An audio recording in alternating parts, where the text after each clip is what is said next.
Yo, what is up guys, and welcome back to the channel. Today we've got a review on the Prime Icon Moments CARLES Puyol. We're going to go through the card's detail stats, clips and summary, as well as the SBC requirements for you guys to get your hands on him, and his comparison to his previous cards, and I'll let you guys know my general opinion of him. Before we get into all of that, if I could ask you guys to please hit that like button, hit that subscribe button, hit that bell so you know when I upload, and comment down below what your thoughts are on this card. And without further ado, let's get into the review. So guys, this is the team that I use, CARLES Puyol, and I played him in this team, although there are some changes to the team, having sold Cantona just recently. I put Raul in there to illustrate what was in there at the time, and played him in the 4-3-1 in that centre-back slot, of course. And first impressions of this card, guys, I think part of me is really upset with how they've done this card, because of course it is a moments card, so it really is based on an individual moment in time in Puyol's career, but it feels like they've done this card so dirty, and we want this card to be so much better than the actual Prime card that I just feel like it doesn't live up to what our expectations of Puyol is. But I actually think this card is pretty decent, especially in terms of value for the SBC, which we'll get into shortly. Without further ado though, let's just get into the review. CARLES Puyol, 5'10", medium-high work rates, right-footed, just nose, and 3-star weak foot. So again, I'd like another weak foot star in there just to bring him so he's able to play with both feet relatively comfortably. He wasn't too bad, of course, guys, with that weak foot, but I would just like that to be a bit better. 4 games played for me. Of course, I used the loan card, so I've saved that last game in case I do need to use him in any sort of friendly games. In terms of the details, guys, I put a shadow on him and I put the anchor on him. I do think the shadow helps him a lot more in terms of his ability to run, but maybe even a catalyst works the best for him, considering how his defending is so high. You maybe just need to boost his passing and give him that ability to be able to play with the ball. An engine may work really well on this card as well. We'll look at all of those in the summary towards the end. Getting into the key attributes, guys, the key pros of this card. I mean, look at that defending, look at those physical stats as well. Absolutely phenomenal in both. 92 reactions, 87 composure as well. Fantastic for a centre-back. His short and long pass is a bit of a weakness there, guys. I would say that, especially considering what period this guy played in, his passing should be a lot better. It is a little bit of a weakness. I would say maybe you need to help that out a little bit if you are more of a ball-playing player and like to use your centre-backs a little more in the build-up play, or let them come out from defence and play in that way. And his acceleration and sprint speed, of course, is another factor which you do need to improve. His agility and balance isn't great, guys, but that's generally the issue with all Puyol cards, so I wouldn't really take too much heed of this. You know what you're getting into when you buy CARLES Puyol. I think it's different if you're going for a centre-back who is known for their agility or balance in that regard. I just think that this CARLES Puyol card, you know what you're getting a solid fridge of a centre-back, and that shouldn't be considered too much of a con in my opinion. In terms of player traits, he's got the power header and the team player trait. I do not know how he does not have the leadership trait. This guy is one of the greatest leaders in all of football history, but still 2 nice traits to have in there as well. And finally, the icon profile, I will leave this for you guys to read in your own time. Without further ado, we're going to go into the comparison between this Puyol and the Prime Icon Puyol. So guys, if we just get straight into this CARLES Puyol comparison between the two cards, 719 on the PlayStation 5, 19 on the Xbox, 314 on the PlayStation for the Prime, and 387 on the Xbox for the Prime as well. Now guys, I actually think that the baby Puyol is a very good version to include in this, and I'm actually going to put that in just now as well, just so we can see how this card stacks up against the two, because that card of course does have more of a pace element to it, so we'll stick that in there as well just for a comparison purpose. In terms of total in-game stats, you guys can see 421 for the Prime Icon Moment, 425 for the Prime, and 424 for the baby. Really the pace factor coming into play there, and total in-game stats is a big difference again between the Prime Icon Moment and the Prime, but not too much between the Prime and the baby. In terms of the pace stats, guys, big upgrade from the Prime Icon, slightly lower than the baby one as well though, so something to consider there in terms of pace, that you are probably getting the paciest Puyol you are going to get. The baby was pretty decent for me, so this Prime Icon Moments one will have a similar sort of level in terms of performance there. Shooting, we're not going to really count that much because of course he is a centre back, and then we get on to the passing element of this card, and as you guys can see here, Puyol is drastically improved in that passing department. Not drastically, sorry, slightly improved in that passing department, up by 2 points compared to the Prime Icon Puyol, and the shot power, and the short pass of the baby icon is lower as well by quite a significant margin there. Long pass is also improved, but guys, overall, not too much of an increase there in terms of that. When we get onto the dribbling stats, guys, we'll just zoom this out a little bit so we can see a little more. 62 compared to 58 and 58 respectively. The main difference, guys, comes from The dribbling stat itself, actually, in between all of this, a +6 boost on there, so nice to have that as well. However, guys, his dribbling is very clunky and stiff. I don't think you want to be doing too much dribbling with this card. You want to keep it simple with him, play those 10 to 15 yard passes and keep things moving with him. Don't try and dribble out of defense with this card. And if we get into the two most important sets of stats to do with this card, the first one is the defending, 94 compared to 96 in there. And then if we go a little further into the baby one, it's 88, so a big upgrade there as well. Interceptions, heading accuracy, defensive awareness, standing tackle and sliding tackle are all fantastic on this card, and they are an improvement over the prime icon and certainly the baby as well, which is the one I used for a little while in my team. In terms of physicality, guys, he's up from 90 to 92. The main difference is there down to strength, aggression going up by 3, and jumping going up by 2. I can't actually pull that up on screen for you guys, but I will just explain that out to you so you guys know.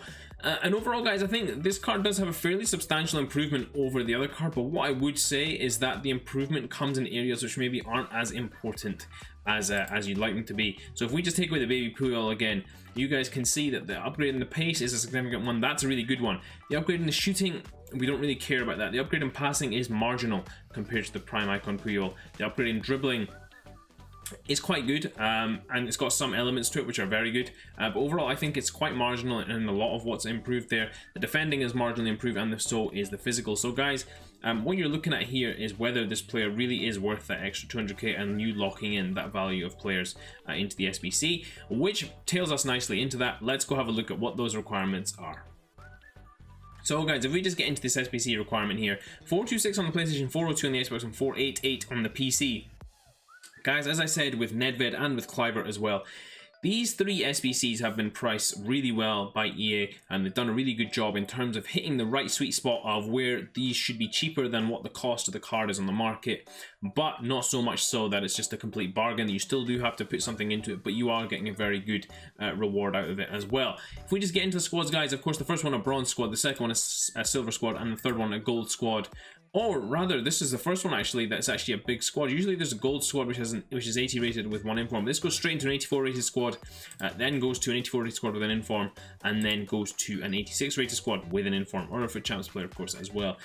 Guys, overall I think, again, like I said before, this SBC is really well priced. There are a lot of ways to see how people complete this challenge, of course, if you just go to Footbin and check that out. Overall, guys, I think that's all that's there to be said about the SBC, is that it is relatively cheap for you guys to do compared to Nedved and Kluivert. That does kind of reflect as well Puyol's price in the marketplace, so I think that's very fair in how they've priced it. And now that we've covered all that, we're going to get into some of the clips that I got with him. So guys, getting into some of CARLES Puyol's clips, and what you guys are going to see is his general ability to defend, his pressing play, and the aggression level and strength that he has, as well as the tackling ability that he has built into this card. Now guys, one thing I want to talk about this card, which is the first off, and it's part of the pros of course, is his defending and physicality. This card is so strong and capable in the tackle. It's a real positive of this card. Now I was very harsh and critical of this card in the beginning. I didn't actually rate it that highly, but as I played more of a deep line or used him in a way that actually was to his benefit a little more, I found that this card was a lot more capable than I was giving him credit for. And actually, in terms of raw defending, he's a very good defender if you provide the right protection around him. Now, I didn't realize initially that the right protection is not Sol Campbell, maybe someone who can sweep in behind him. But when you just play him one-on-one in terms of facing up the man, standing him up and trying to tackle the ball there, he does really well in terms of just tackling the ball and making sure that he comes out with it, or at least blocks a shot or gets in the way of the passing lane, disrupts the play, which is really nice to have in a centre back. Now guys, the other thing I do want to talk about with regards to his defending is that incredible physicality. Puyol is really strong in this game as well, and very aggressive on the tackle. So you can play on the front foot a lot with this card. Sometimes when you are tracking back as well, though, you do need that level of aggression just to be able to stop attacks in their tracks or stop attackers from just breaking through the lines. So it's nice to have that as well. Here you guys can see a lovely tackling again, and that was the story over and over again, guys. Now, the one con I do want to address with this card is his pace.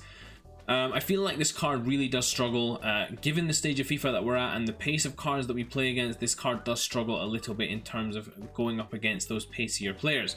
What I would say, guys, is that you have to mitigate that using your chemistry styles, using those other players that you can put around him. You have to mitigate that pace loss, because he is a fantastic defender one-on-one and in a deep position in and around the box. He's brilliant for that. But up against those quicker attackers, he will really struggle if you're playing a really high line, or you like to play a high line and then let your fullbacks or faster centre backs do the chasing in behind and catch the ball runners up. So the thing that you do really have to mitigate against, guys, again, is his pace. Now, one thing I do want to say again, guys, and stress, is that his agility is not the highest, and neither is his balance. You do not want to use this card for heavy dribbling movements. Keep it simple with this card. Keep it straightforward. 10 to 15 yard passes. Nothing too crazy with this card in terms of bringing the ball into midfield either. His passing range won't allow you to do anything magical there either. But you guys can see this general defensive positioning, and in this final couple of clips you'll just see more again of the same brilliant blocking and positioning again, and this final one a lovely tackle to round it off. So guys, getting into this Puyol final summary here. 424 on the PlayStation, 399 on the Xbox, and 488 on the PC. And if we just switch that to the prices in the market, 719 on the PlayStation, 592 on the Xbox, and 850 on the PC. This will continue to drop, guys. This isn't really a meta centre back, so to speak, so I think a lot of people will overlook this card and sell it on the cheap as a result. Going back to the SBC price though, we'll just keep going with that. In terms of the overall stats, of course, guys, the defending and the physicality, both fantastic on this card. Really what this card was built for, of course, is defending, and he does that very well. I have the anchor on him. I don't think it does enough for him, guys, in terms of his sprint speed, and that's the same for the engine. You guys can see what that does to the card. And actually, guys, when you put an engine on, I really don't think there's any point in trying to improve this card in terms of his dribbling. You know what you're getting in terms of this card. I wouldn't try to dribble with this card at all. So maybe a catalyst would work really well. That improves his passing to there and brings his speed up as well, which is really nice on this card. It might be the best way to go, because if you do put a shadow on him, I feel like it's rather wasted, because the defending only goes up by 3, as opposed to when you stick the catalyst on here, where the passing goes up by 7. I really do think you get the best out of him when you use that chemistry style. In terms of the similar players, guys, we won't be comparing this to anyone else. Puyol is, of course, in a class of his own, a leader in my eyes, and how he plays in this team, and he plays really well, committed defending. The one thing I would say, guys, is with regards to recommendation of his price, you have to play a deeper line with this card, because I do feel like he struggles a little bit. Now, of course, I didn't try him with the catalyst. He may do very well. I feel like he struggled a little bit against the pacier strikers, just because he doesn't have the elite level of pace capability. So I think a deeper line will certainly help you a little bit, or having a fast partner next to him will really help him out as well. Then you can really be aggressive with this card, and that's really where it's fun, because he has 94 aggression on this card. It's really easy to go out and start stopping attacks before they even start to develop, which is nice to have in this card too. Overall, guys, I think this SBC is fantastically priced, 100% worth it. I do think that it also depends on your playstyle of how you use this card. For me personally, this card doesn't quite work for me, but I do think he is a phenomenal centre back, and I did use the right back Puyol for ages. And you know what, maybe it would fit my style, but I just think I've kind of changed the way I like my centre backs to play, and I've got very used to Sol Campbell and Tapsoba in the centre of my defence, and I love those two together. So that's my current centre back pairing. But this Puyol I would very easily get used to him and be able to use him in an effective way and have fun with him as well. So I do think this SBC is worth it, and if you guys do it, I don't think you'll regret doing it either, considering how cheap it is.